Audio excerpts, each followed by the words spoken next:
after he survived the assassination attempt, if you remember at the RNC, Piers, he had that patch on his ear. They gave him a script. He was supposed to be decent, kind, meditative for the first 20 minutes. And then he mocked and ridiculed Paul Pelosi, who survived an assassination attempt by David DePape.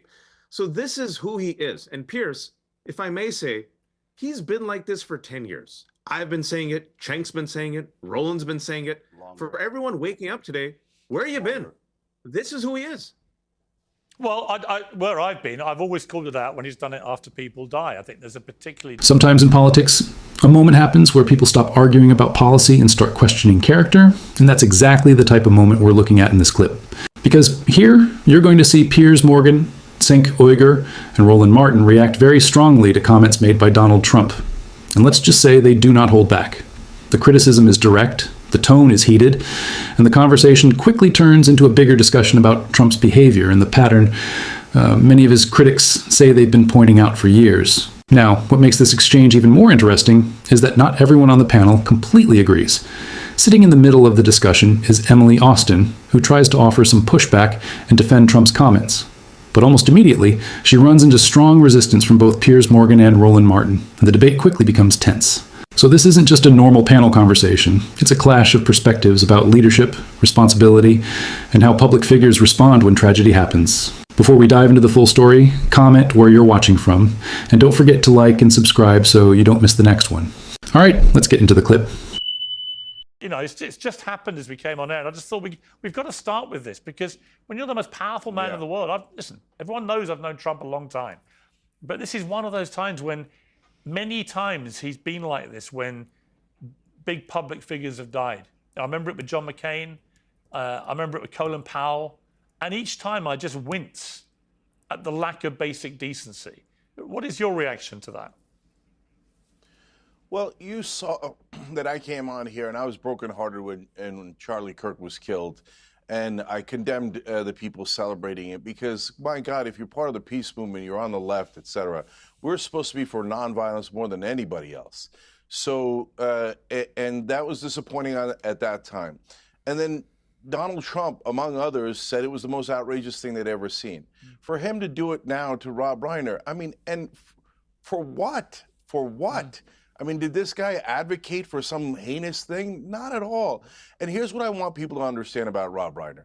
So he was obviously an enormous figure in Hollywood. Some of the movies that we all love, like Stand By Me, When Harry Met Sally, etc., right? But on top of that, here's something that no one could argue with. Rob Reiner was a true American patriot. He loved this country. Now, whether you agreed with him or disagreed with him on any issue, he's a guy who put his heart into this country and always tried to make it better.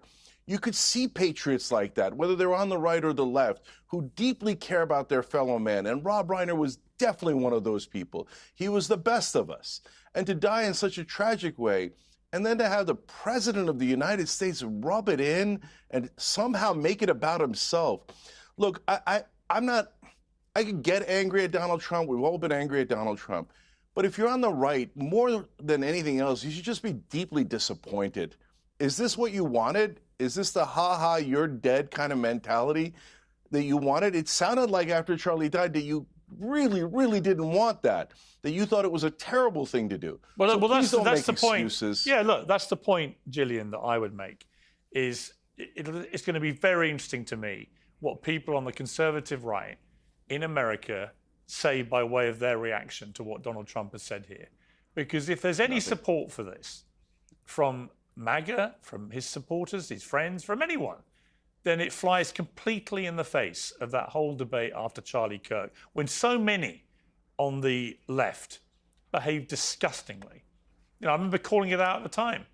And then here, the idea that he was murdered because of something to do with his views of Donald Trump, which is complete nonsense. It's. I'm not just disappointed. I'm angry with it. I completely agree with you and Cenk here. I will say that when I woke up and learned about this, it was on Brandon Tatum's Instagram, and he actually showed the clip of you talking to Rob Reiner.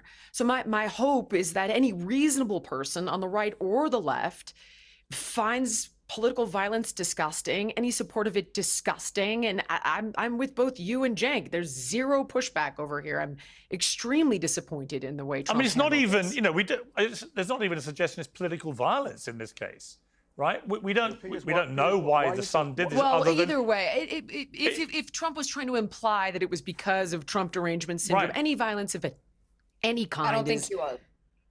reprehensible. I'm not quite sure exactly what he was trying to imply, but I'm disappointed by his response. I have yet to see anybody on the right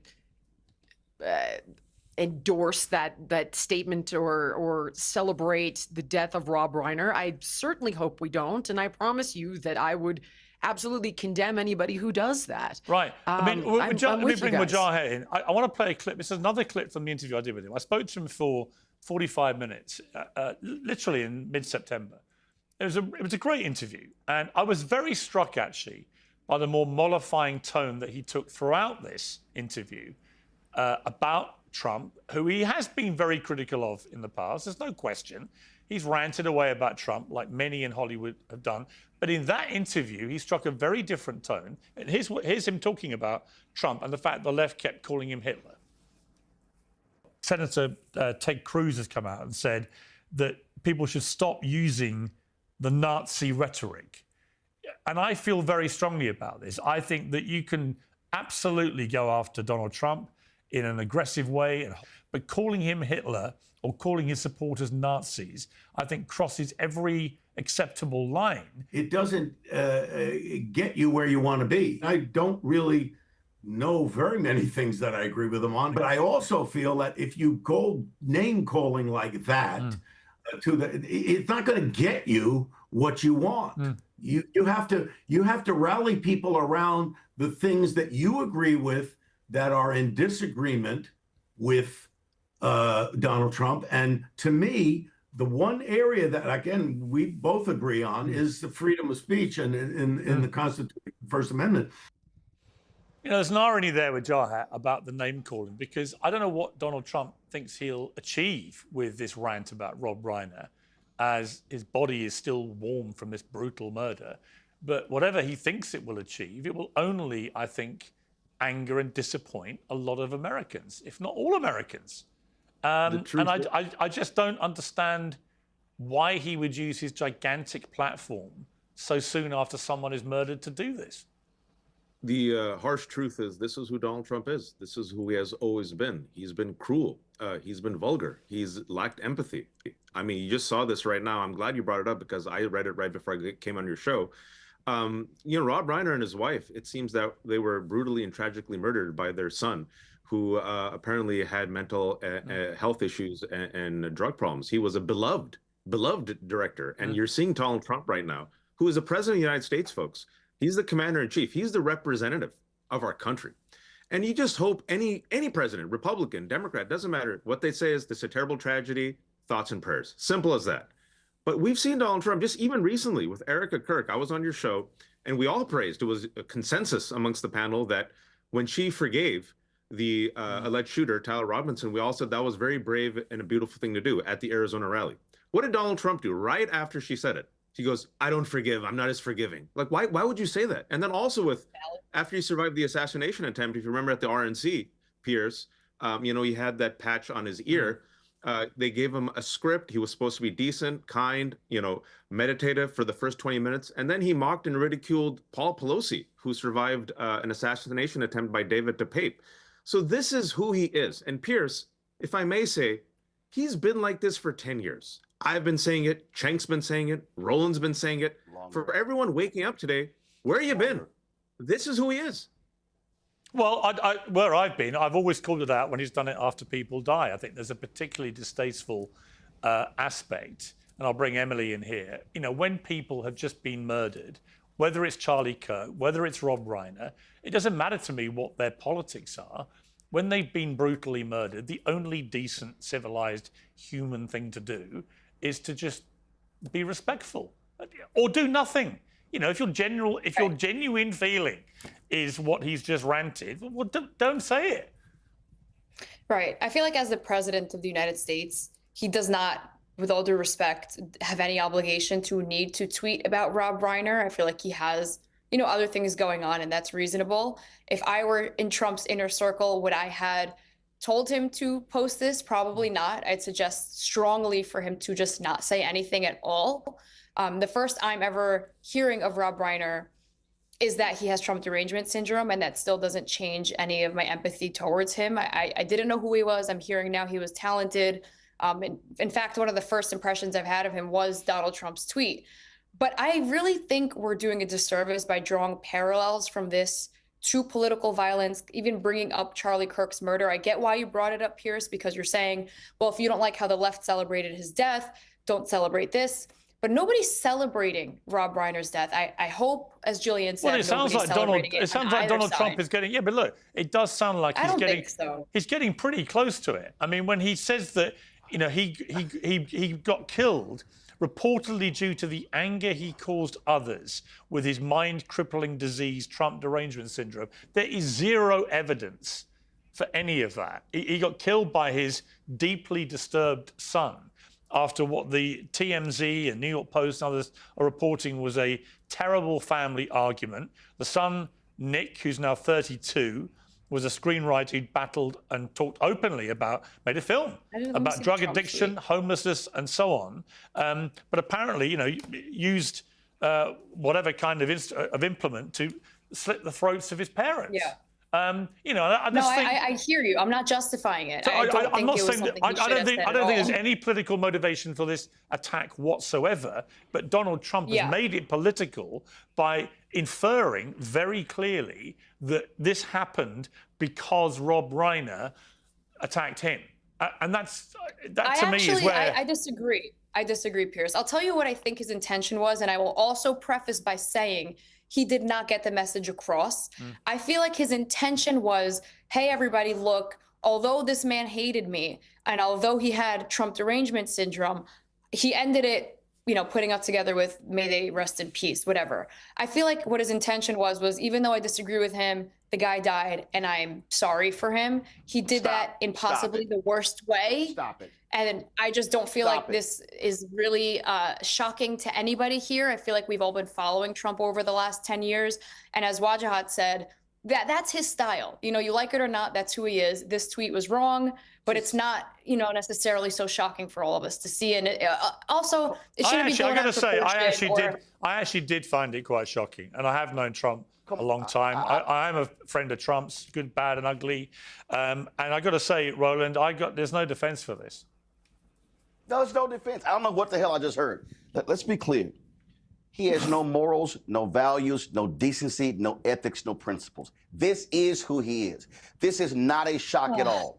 He's a narcissist. He is someone who makes everything about him. And so this is who this man is. This is who he was, not in the last 10 years, Piers, but going back to when he was descending down those escalators. Going before that, the whole thing with Obama and the birther. This is who this man is. Well, he's always been a trash talker. So I'm not shocked. Roland, hang on. Not trash talker. Hang on a second. Look, he's always been a trash talker, right? He's a New York real estate guy.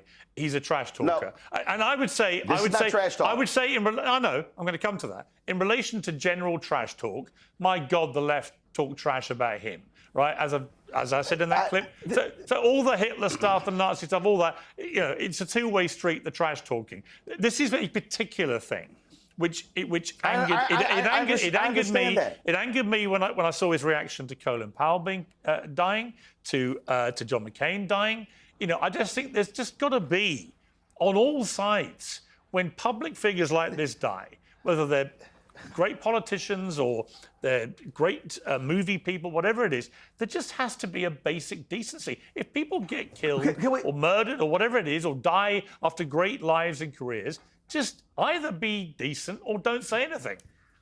Here's the deal. This all sides is nonsense. First, listen, the regular average person who's out there on social media, that's one thing.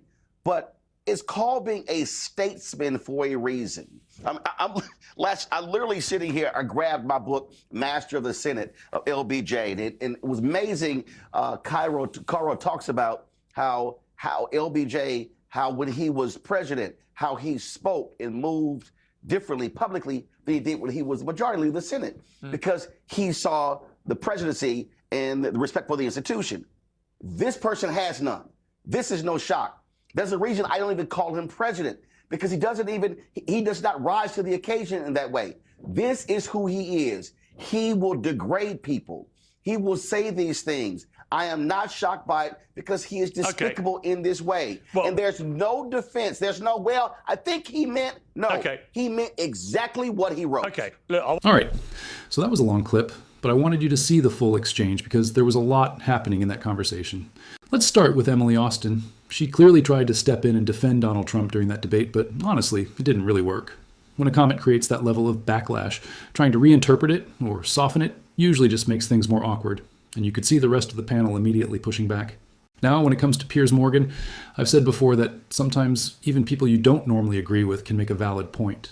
Morgan clearly felt Trump's comments crossed a line, but at the same time, there's something a little contradictory there. Because if you've known someone for years and you say this kind of behavior keeps happening, then it shouldn't really be surprising when it happens again. And that's exactly the argument Roland Martin and others were making during that discussion. For them, none of this was shocking. They believe this kind of rhetoric has been part of Trump's public style for a long time. Provocative, confrontational, and often willing to push past the usual political norms. That's also why you're even hearing criticism from some Republicans who say the comments were inappropriate or unnecessary. Because at the end of the day, many people believe leaders, especially someone who has held the presidency, should approach tragedies with a certain level of restraint. Critics argue that Trump often turns moments like this into something centered around himself, and that pattern is why these reactions keep happening. But now I want to hear from you. What do you think about the entire exchange we just watched? Let me know your thoughts down in the comment section below. And while you're down there, don't forget to like the video and subscribe to the channel. Also, thank you to everyone who's helping to push this channel. I appreciate every single one of you. I'll see you in the next video.